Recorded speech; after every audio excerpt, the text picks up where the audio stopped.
नमस्कार मित्रांनो, दशावतार ही आपल्या कोकणची अतिशय अशी प्राचीन अशी लोककला आहे.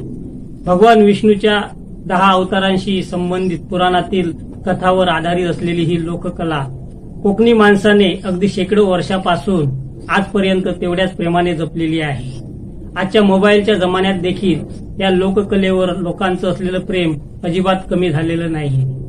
अर्थातच यामध्ये सर्वात महत्वाचं योगदान म्हणजे अगदी प्रतिकूल परिस्थितीत सुद्धा केवळ एक छंद, एक आवड म्हणून ही कला जोपासणारे, या कलेवर प्रेम करणारे कलाकार तसेच या दशावतारी नाट्य मंडळांचे मालक यांचे फार मोठे योगदान आहे. मित्रांनो, आज आपण एका अशा दशावतारी कलाकाराला भेटणार आहोत ज्यांनी अत्यंत प्रतिकूल अशा परिस्थितीत केवळ स्वतःची आवड आणि छंद म्हणून या दशावतारी कलेकडे स्वतःला झोकून दिले आणि आज जवळजवळ 45 वर्षे ते या दशावतारी कला क्षेत्रामध्ये कार्यरत आहेत. ते म्हणजे सिंधुदुर्ग जिल्ह्यातील कुडाळ तालुक्यातील मोरे या गावचे सुपुत्र व ज्येष्ठ दशावतारी कलावंत श्री कृष्णा गोसावी काका आज आपल्यासोबत आहेत. आज आपण त्यांच्यासोबत गप्पा मारून त्यांचा हा जो 45 वर्षाचा दशावतारातील दीर्घ प्रवास आहे त्या प्रवासाबाबत व त्या प्रवासातील त्यांचे अनुभवाबाबत त्यांच्याशी गप्पा मारणार असून त्यांच्याकडून त्यांच्या या प्रवासाबाबत माहिती करून घेणार आहोत. तर काका, आपलं अगदी मनापासून स्वागत आहे. धन्यवाद. तर काका, आज जवळजवळ 45 वर्षे आपल्याला या दशावतारी कला क्षेत्रामध्ये झाली. तर या 45 वर्षाचा हा जो दीर्घ प्रवास आहे आपला, त्या प्रवासाची नेमकी सुरुवात कशी झाली?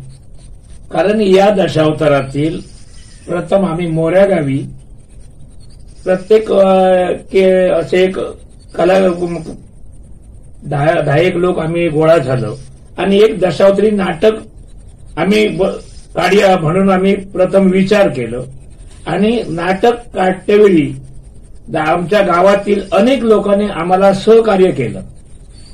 आणि मग याचा मार्गदर्शन कोण करणार? तर सतीश भागवत हे नारूर गावचे सुपुत्र ब्राह्मण होते. त्याने आम्हाला वहीवर भाषणं लिहून दिली आणि त्यावेळी आम्ही दशावतारी नाटक श्वेतकेतू प्राणहरण आम्ही नाटक तिथे बसवलं आणि त्याच्यानंतर त्या नाटक आम्ही मोऱ्या गावीच पावनाई रवळनाथ मंदिराजवळच तिथेच मंदिरात आम्ही ते नाटक ओपन केलं. त्याच्यानंतर अनेक ठिकाणी आम्ही तो खेळ केला. त्या खेळाला आम्हाला पूर्ण अगदी पब्लिक कडसून पूर्ण साथ मिळू लागली. जिकडे तिकडे आमचं नाव लौकिक होऊ लागलं.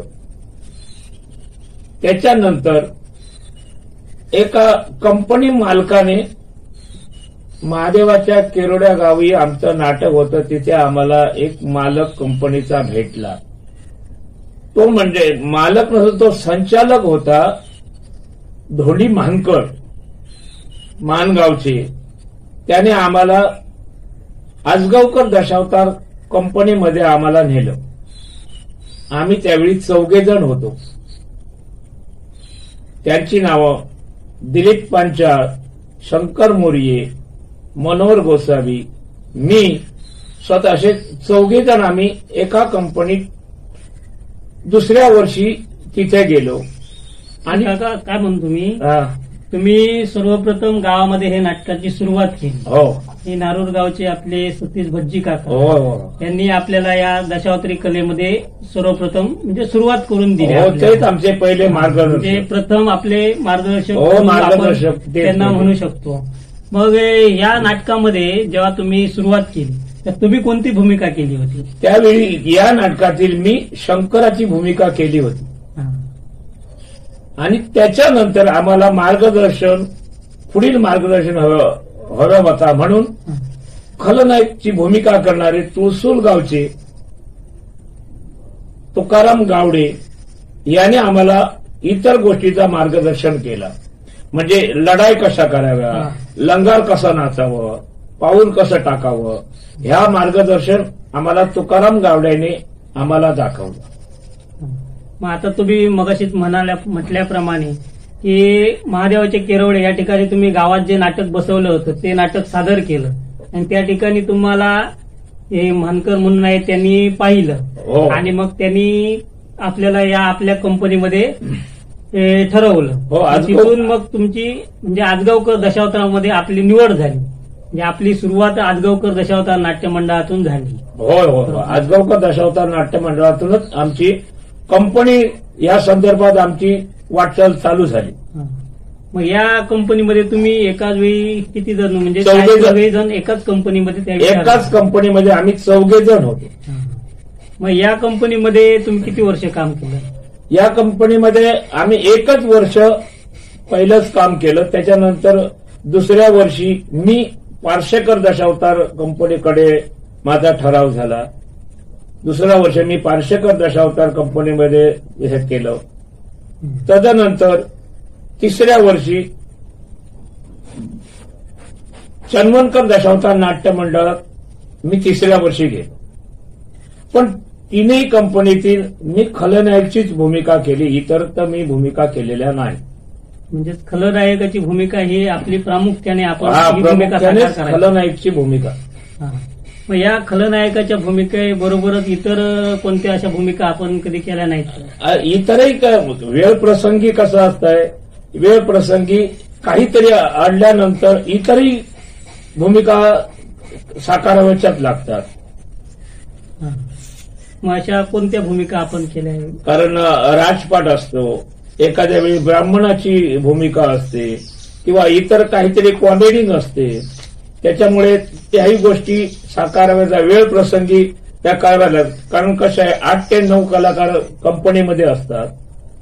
एखादा कलाकार समजा तो आलाच नाही आणि एखाद्या वेळी खेळ कुठचा तरी जिल्ह्याला असेल तर त्या खेळातील ती भूमिका साकारायचीच लागते. काका, आजपर्यंत आपण आता 45 वर्षाचा आपला हा दशावतारी कलाक्षेत्रातील प्रवास आहे. या प्रवासामध्ये आपण बऱ्याच ठिकाणी म्हणजे बऱ्याच दशावतार नाट्य कंपन्यांमध्ये आपण खलनायकाच्याच भूमिका केला असं आता आपण बोलला. हो हो. पण खलनायका व्यतिरिक्त ज्या अनेक भूमिका केल्या आपण, जेव्हा आता बोलल्या आपण विनोदी भूमिका केल्या किंवा इतर कोणत्याही भूमिका केल्यात, मग त्यापैकी आपली सर्वाधिक म्हणजे आपल्याला आवड असणारी भूमिका कोणती?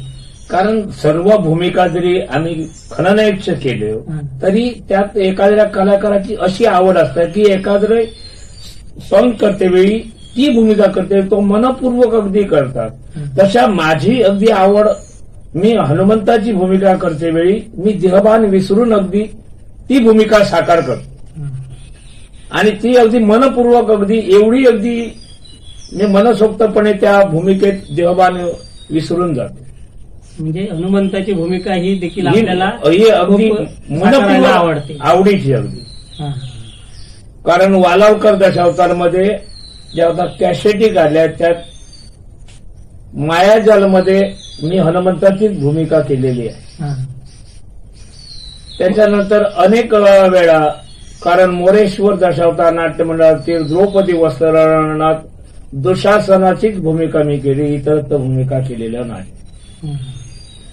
कारण अशा अनेक वेळा द्रौपदी वस्त्रहरण ज्या ज्या ठिकाणी खेळ झाला त्या ठिकाणी कारण बाळकृष्ण गोरे दशावतार त्यात दुर्योधनाची मी भूमिका केली. त्याच्यानंतर खानोलकर दशावतार नाट्य मंडळामध्ये स्पर्धेत ही द्रौपदी वस्त्रहरणाची खेळ होता, त्यात दुर्योधनाची भूमिका केली. तिथं त्यात मला 2 नंबर खलनायकचा पारितोषिक मिळालेला होता कणकवली. मग काका, आजपर्यंत आपण ज्या अनेक दशावतार नाट्य मंडळामध्ये काम केलं आहे, मग हे ठिकाणी काम करत असताना अनेक जुन्या दशावतारी कलाकारांचा देखील आपल्याला सहवास लाभला. मग अशा जुन्या दशावतारी कलाकारांसोबतचा अनुभव आपला कसा राहिलेला आहे? कारण जे जुने जे काही दशावतार होते ते खरोखरच अगदी अभ्यासू होते, वाचक होते. कारण त्याने आम्हाला जो काय मार्गदर्शन केला, म्हणून आता आम्ही ठामपणे अगदी पब्लिक समोर किंवा इतर कलाकारांसमोर आम्ही उभे राहू शकतो. कारण आम्हाला जे जुने कलाकार विश्राम कदम, आमचे मार्गदर्शक करणारे गुरुवर्य आमचे तुकाराम गावडे, ते तदनंतर अनंत बागवे, बाबा पालव आडेलेचे, असे काही दशावतार आम्हाला जुने अगदी भेटले. बामाड्याचे दशावतारातील एवढे अगदी की तंतोतन अगदी विचार विनिमय करणारे बामाड्याचे वसन बोंद्रे म्हणून होते. ते एवढे अगदी इतर कलाकार त्यांना सर्व अगदी त्यांना घाबरायचे, कारण वाचक होते, ते मार्गदर्शक चांगला होता, त्यांचाही संवाद आम्हाला लाभला. म्हणून आम्ही आता ह्या कलाक्षेत्रात आधी ठामपणे उभे राहू शकलो. आता सर्वांचीच काय नावं सांगायला काय वेळच आमच्या जवळ काय मिळेल, कारण जेवढे जुने कलाकार होते, यशवंत तेंडुलकर, बाबाजी आलव, तदनंतर कणकवलेचे बाळा भाट, हे जुने जे काय कलाकार होते ते सर्व त्यांचं आमचं संवाद पूर्ण अगदी घडलेलो अगदी असं. त्यांच्यासोबत आम्ही ठामपणे अगदी भूमिकाही केली, कारण आम्ही दशावतार शिकण्यापूर्वी ज्यांच्या आम्ही भूमिका बघितल्या, त्यांचे खेळ बघितले, त्यांच्या समोर आम्ही या कलाक्षेत्रात विरोधी म्हणून आम्ही त्यांच्या समोर उभे राहिलो. पण त्यांचाच मार्गदर्शन आम्हाला मिळाला, म्हणूनच आम्ही याची पुढे वाटचाल केली. मग काका, आता तुम्ही हे दशावतार म्हटलं की 10 गावची 10 लोक, वेगवेगळ्या विचाराची लोक एकत्र येतात. बऱ्याचदा सर्वांना एकमेकांचे स्वभावाशी मिळते जुळते घेऊन आपला दशावतारी म्हणजे जो काय प्रवास असतो तो करावा लागतो. मग अशी जेव्हा 10 विचाराची माणसं एकत्र येतात तेव्हा बऱ्याचदा असे जेव्हा वैयक्तिक कधीतरी वाद वगैरे होतात, तर असे वाद प्रत्यक्ष रंगमंचावर जेव्हा तुम्ही नाट्यप्रयोग सादर करीत असतात त्यावेळी ते त्या ठिकाणी काढले जातात. मग असा कधी आपल्यासोबत कधी असा प्रसंग घडला आहे का? कारण असे प्रसंग 1-2 वेळा हे माझ्यावर आलेच, पण मी त्यांना सामोरे जाऊन ते पूर्णपणे आम्ही ते सॉल्व्ह केले. कारण एखाद्या वेळी दुपारच्या वेळी काहीतरी विषयावर काहीतरी त्यांची बाचाबाच झाली की तो राग रंगमंचकावर काढायचो, एखादा प्रश्न विचारायचो. असे 1-2 वेळा माझ्याही प्रसंग आले, पण मी त्या प्रसंगात डगमगलो नाही. कारण ह्या अभ्यास माझा असल्याकारणाने ज्याने त्याने मला प्रश्न विचारले त्याची उत्तरं त्याला तिथेच रंगमंचकावर दिलं. आणि शेवटी त्याने सांगितले की खरोखरच मी तुम्हाला विचारलं, ह्यात माझी चुकी झाली, मला क्षमा करा, अशी काही कलाकारांनी सांगितलेली आहे. तर काका, आता जो तुम्ही बोललात त्याचं असं एखादं उदाहरण आमच्या प्रेक्षकांना ऐकवाल का? हो, आनंदाने आम्ही सांगू शकतो. कारण ज्या वेळात पुन्हा मी 3-4 वर्षी आजगावकर दशावतार नाट्य मंडळामध्ये ठरलो. आणि आता काय मला काय तो खेळ काय आठवत नाही, पण मी भूमिका केलेली मला आठवत आहे की एक ज्येष्ठ कलाकार महाविष्णू होतो आणि मी शुक्राचार्य. बोलता बोलता शाब्दिक विषय आमचा जवळजवळ अर्धो-पाऊण तासवर गेलो. आणि काय मला त्या भगवंताची कृपा, त्या रंगदेवतेने मला ती बुद्धी दिली. मी ज्याने ज्येष्ठ कलाकार होतो त्याने विष्णू केला होता, त्याला मी विचारलं, देवा नमस्कार, मी तुला काय पाहिलं नाही, आई बापाने पाहिलं असेल मला का माहीत नाही, पण माझ्या आई वडिलांनी मला सांगितले की देव हे चतुर्भुज असतात. मग त्या देवांना चतुर्भुज असतात, पण त्या देवतेला ओळखायचे कसे, त्यांच्याजवळ काय साधनं असतात. त्यावेळी माझ्या वडिलांनी कुलमा ही शुक्राचार्याची आईने मला सांगितलं की महाविष्णूच्या हाती शंख, चक्र, गदा, पद्म अशी 4 आयुधं असतात. त्यावेळी मी त्याला प्रश्न विचारला की या 4 आयुधातून एक तर तू चतुर्भुज नाही, तुला 2च असतात आणि तुझ्या हातातील एकही आयुध नाही, मग तुला देव म्हणू की देवाचं भुजगवणं म्हणू, असे प्रश्न माझ्या मुखातून आले. त्यावेळी पब्लिक कडून मला साथ मिळाले की टाळ्यांचा अगदी गडगडाट झाला. आम्ही तो प्रवेश पूर्ण करून बाहेर आलो. त्यावेळी त्या व्यक्तीने माझ्यावर न रागवता माझी त्याने पाठ थोपटली आणि एवढंच म्हणाला की मी ज्यावेळी तुम्ही नवीन होता त्यावेळी काही तुम्हाला शब्द मी बोललो होतो, त्याचा स्वाभिमान आज राखून माझ्या प्रश्नाची उत्तरं आज मला मिळाली असं त्याने म्हणून माझ्या पाठीवर पाठ माझी थोपटली. हा. मग काका आता जसं तुम्ही बोललात त्याप्रमाणे रंगमंचावर प्रत्यक्ष ज्यावेळी तुमचे हे संघर्ष घडतात तसेच अनेक वेळा गमतीशीर देखील प्रसंग घडत असतात. हो, असे काहीतरी गमतीशीर प्रसंग आपल्या बाबतीत घडले आहेत का? हो, गमतीचे सुद्धा असे ह्या होतात. म्हणजे कसं आता दोन कलाकार जरी आपुलकीचे असले इकडे बाहेर आल्यानंतर एका पेल्यात चहा पिऊन जातात पण तिथे गेल्यानंतर एकमेकाशी वैरत्व त्यांचं असते. पण एखाद्या वेळी गमतीन जर एखादा प्रवेश करायचा असला तर अगदी हसा खेळीमेळीच्या एकमेकाच्या नजरेच्या इशाऱ्यावर आम्ही पूर्णपणे तो प्रवेश अगदी खेळकर करतो. कारण असे प्रसंग खूप वेळा अगदी आमच्यावर आम्ही केले. कारण या 40 ते 45 वर्षातील प्रत्येक गोष्टीवर प्रत्येक वर्षाला आम्हाला नवीन नवीन कलाकार आमच्या सोबत येतात. पण त्यांच्याशी आम्ही काहीही विरोध करत नाही. जर त्याने आम्हाला विचारलं तर आम्ही त्यांना ते प्रश्न सांगतो आणि न विचारले असल्यानंतर जेवढं त्यांना सांभाळून घ्यायचं असेल तेवढं घेतो आणि नंतर जर तो ऐकतच नसेल तर मग त्याला आम्ही शाब्दिक त्याला शासन देतो. कारण एखादा प्रश्न त्याला विचारायचा, समजा त्याने आम्हाला एखादा प्रश्न विचारलं, कारण आमचं जरी माझं तेवढं शिक्षण नसलं असेल तरी ह्या 40 वर्षातला आम्हाला अनुभव आहे. कारण ज्येष्ठ कलाकारांच्या मुखातून ऐकलेले शब्द असतात. ते शब्द एखाद्या नवीन कलाकारानं आम्हाला विचारलं तर आम्ही त्याचं उत्तर देऊन आम्ही एखादा प्रश्न त्याला विचारला की मग तो तिथं गांगरून जाता. कारण त्याला काय बोलावं हे त्याला काहीच कळत नाही. मग काका आता तुम्ही अगदी तुम्हाला 45 वर्ष या दशावतारामध्ये झाली. मग त्यावेळेचा जो काळ होता आणि आजचं जो दशावतार आहे ह्याच्यामध्ये तुम्हाला काय फरक वाटतो? म्हणजे पूर्वी बघा कसं तुमची बिराड संस्कृती होती. आज जवळजवळ ही बिराड संस्कृती लोप पावत चाललेली आहे. कारण आता प्रत्येक दशावतारी कलाकाराजवळ गाड्या आहेत. पूर्वी गाड्या नव्हत्या त्यामुळे एकदा का दशावतारी कंपनीमध्ये कलाकार गेला नाटकासाठी की ते 15-15 दिवस महिना दिवस घरीच येत नसत. मग तो काळ आणि आताचा जो काळ आहे ह्याच्यामध्ये आपल्याला काय फरक वाटतो?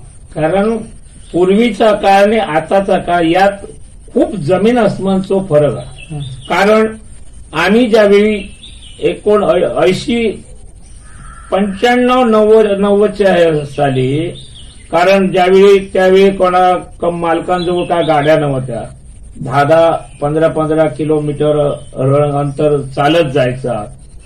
आमच्या बॅगा घेण्यासाठी इतर वजेकारी होते. तदनंतर तिथे गेल्यानंतर आता ज्या गावी गेलो की गावी गेल्यानंतर आता बाबा इथे काय खेळ करायचा मालकांना विचारायचा आणि त्या खेळाची अर्धा तास चर्चा करायची.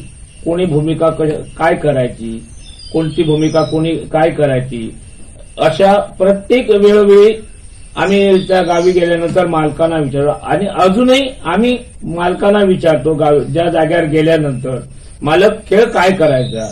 समजा एखाद्या खेळाचं नाव दिलं तर मग काय विचारण्याचं काय आवश्यकता येत नाही. कारण ह्या गोष्टी आम्हाला रेडिओचे जयसिंग राणे हे ज्येष्ठ कलाकार ह्याने आम्हाला ह्या गोष्टीचं मार्गदर्शन केलं की कलाकाराने एवढंच समजायचं की मी मोठो नव्हे, मी शब्द कलाकारांना ठेवायचो नाही. आणि तो जर ठेवला असता तर त्याची कला लोकांसमोर निदर्शनात येणार नाही. कारण ह्याच्यापूर्वी आता लाईट झाल्या, हॉलिजन झाले, पण त्यावेळा आम्ही ज्यावेळी रंगपटावर मेकअपला बसायचो एखाद्या वेळी मेणबत्ती घेऊन सुद्धा आम्ही मेकअप केलेले होते.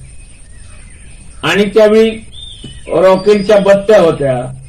नाटक संपलं की एखादी बत्ती घेऊन यायची रंग पुसण्यासाठी, कारण उजेड दिसलं पाहिजे. आणि सकाळी नंतर बॅगा भरून झाल्या की 10 ते 15 किलोमीटर चालत जायचा. दुपारच्या वेळी कुठेतरी मंदिरात झोपायचं की पुन्हा परत संध्याकाळी 4-4:30 वाजता उठायचं तोंड बिंदूला चहा घेतली की पुन्हा परत पायी प्रवास चालू, असा पूर्वीचा काळ होता.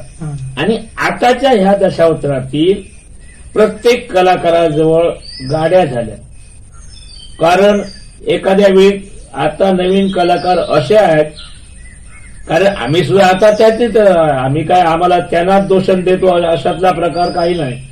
कारण एखाद्या वेळात नाटक चालू झाव एक 10 मिनिटं आहेत तर तिथे त्या मुक्कामी जायचं, मालकांना विचारायचं मला भूमिका काय आहे, काय कपडे काढले, मेकअपला बसलो, कपडे केलो, रंगमंचकावर गेलो, काय आहेत तेवढा बोलणे की पुन्हा नाटक संपल्यानंतर कपडे केलो, गाडी घेतली, घरी आलो. पण रात्री माझं काय चुकलं की काय बरोबर आहे, कोणता एखाद्या बोलते वेळी एखादा शब्द चुकून गेला याचा विचार आता कोणीच करत नाही. त्याच्यामुळे मागचा दशावतार आणि हे चालू दशावतार, म्हणूनच मी म्हटलं की यात आता जमीन आसमानचा फरक आहे. बरोबर. म्हणजे कलाकारांचा आजकाल एकमेकांशी सुसंवाद राहिलेला नाही असं आता कलाकारांशी संवाद राहिलेलो नाही. कारण नाटक संपलं, गाडी घेतली, कुठे जायचं आहे तिकडे गेले की संध्याकाळी नाटकाला एक 10 मिनिटं चालू होणार आहात का यायचं, मेकअप करायचा, कपडे करून जायचे. की ह्याच्यामुळे कसं झालं, मागचा दशावतार आणि आता दशावतार हेतूत फरक दिसूक लागला. बरोबर. मग काका आता माझं म्हणजे एक पुढचा प्रश्न म्हणजे असा आहे की पूर्वी ज्यावेळी तुम्ही दशावतारामध्ये काम करत होता त्यावेळी काही आजच्यासारखी प्रसिद्धी नव्हती, आजच्यासारखा सोशल मीडिया नव्हता, युट्यूब नव्हतं, फेसबुक नव्हतं. आज देखील या दशावताराला चांगले म्हणजे आजच्या काळात या मोबाईलच्या जमान्यात सुद्धा दशावताराला चांगले दिवस आलेले आहेत. यामागचं मुख्य कारण काय असेल असं आपणास वाटतं? कारण आता आम्ही आमच्या मागचे जे काय कलाकार होते त्यावेळी त्यांना एवढ्या सुविधा काहीच उपलब्ध नव्हत्या. आता खूप अगदी सुविधा झाल्या की मोबाईल झाले हिरवो करण्यासाठी, त्याच्यानंतर आता लाईटचे हॉलिजन झाले, अनेक इलेक्ट्रिक सीनवर सुद्धा खेळ करतात. पण आता ह्या नवीन कलाकारांनी की एवढंच समजायचं, कारण मागच्यांनी जेवढी सोकष्ट भोगले त्यांची काहीतरी पुण्याई आमच्या पाठीशी आहे. म्हणूनच आम्हाला हे दशावतार पुढे आम्हाला चांगल्या चांगल्या सुविधा मिळतात असं नवीन कलाकारांनी समजतात. आणि नवीन कलाकारांनी होता व्हायची तेवढी अभ्यास या गोष्टीचा करायचो. अभ्यास केल्याशिवाय या गोष्टी दशावतार म्हणजे नुसतं खाण्याची भाजी भाकर नव्हे. कारण दशावतारातील एखाद्या वेळी एखाद्या लहान, आता पब्लिकला काही कळत नाही अशातला प्रकार काही नाही, पब्लिकला सर्व कळतात. पण रंग काढल्यानंतर रंगदेवता आपल्या अंगावर आल्यानंतर त्या रंगदेवतेची एवढी जोपासना करायची ही याचा विचार नवीन कलाकारांनी करायचा. आता या ज्या दशावतारी कलाकार आहेत यांना जो शासनाकडून बऱ्याच जणांना आता मानधन मिळतं, शासनाकडून आपल्याला आणखी काय अपेक्षा आहे की दशावतारी कलाकारांना कोणकोणत्या सुविधा मिळाल्या पाहिजेत? कारण ह्या कलाकारांना, कारण कोकणची दशावतार कला हीच पारंपरिक आहे. आणि कारण ह्या दशावतारातील कलाकारांना अनेक गोष्टी सामोरे येतात. कारण एखादे कलाकार अगदी गरीब परिस्थितीत असतात, त्याच्याजवळ घेण्यासाठी काय आर्थिक मदत काहीच नसतात. कलाकारांना म्हणजे मालक फक्त काय ठरलेलं मानधन देतात.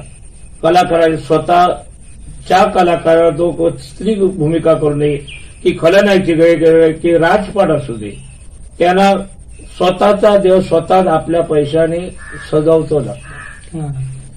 कारण मालक प्रवासच्या एका त्या मालकाच्या गाडीत बसल्यानंतर मालकाचे तेवढंच प्रवासाचं आहे की लागणारं जो काय सर्व कपडे आहेत ते स्वतः, बॅग जी पेटी असते ती स्वतःची असते.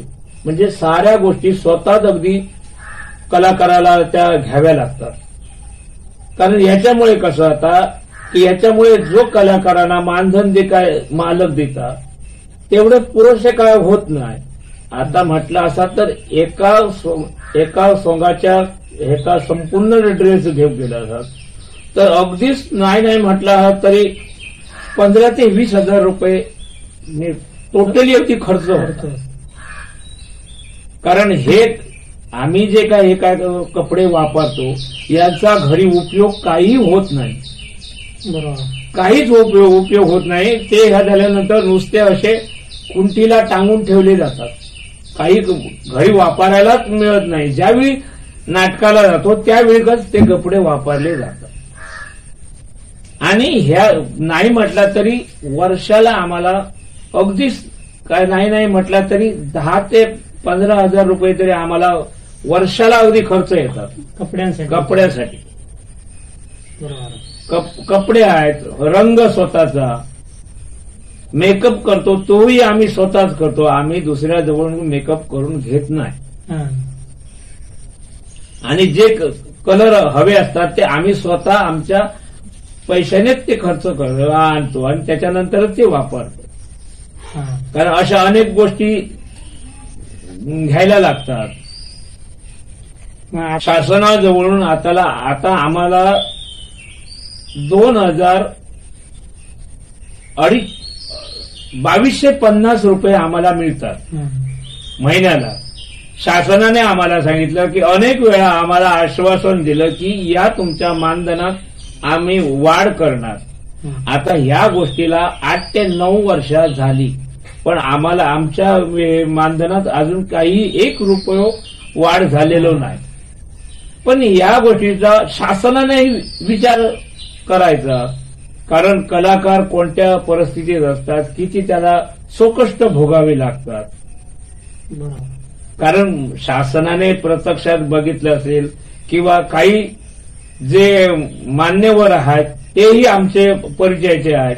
ज्यावेळी वालावलमध्ये कला महोत्सव झाला, सोनटक्के साहेब स्वतः समक्ष आमच्या समोर उभे होते.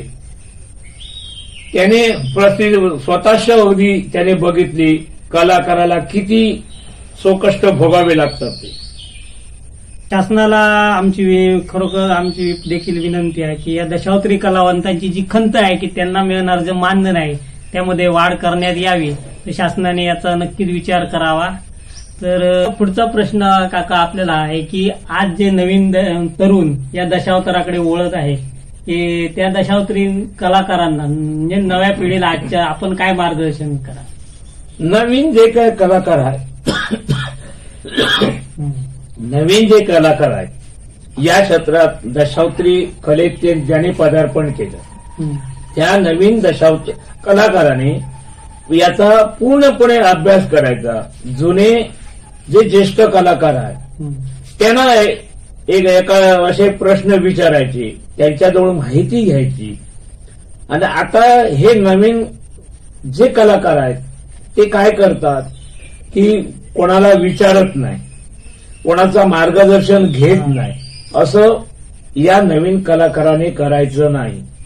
कारण आपल्याही पेक्षा जे काय ज्येष्ठ कलाकार आहेत त्यांच्या सोबत जाऊन त्यांना विचारायचा की मी जी काय भूमिका करणार या भूमिकेला कोणत्या मार्गाने काय बोलावं याचा विचार करायचा.